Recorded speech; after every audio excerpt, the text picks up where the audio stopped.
So, ito, pwede na to guys. Yan. Gigisa tayo ng bawang. Dito na tayo mag-gisa sa pinag-prito ko ng liampo.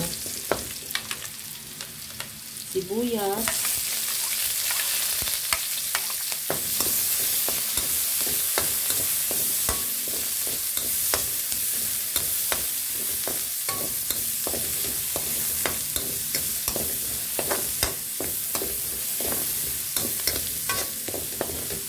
Kamatis.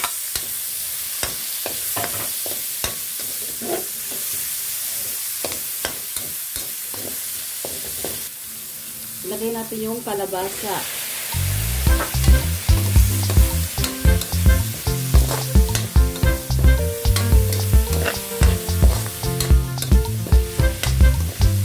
Yung hindi guys ay sa paligid ko lang nabili.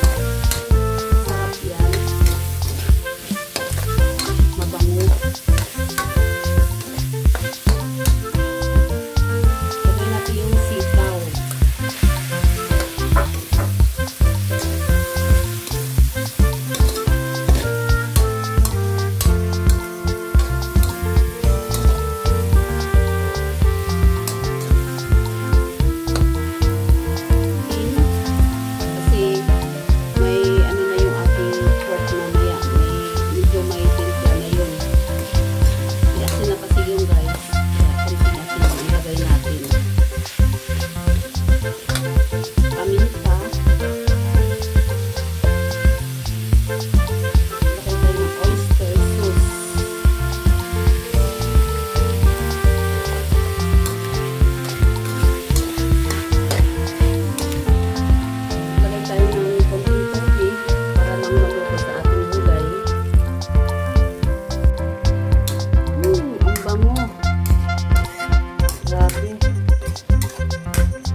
Ilagay na natin yung ating pork liampo.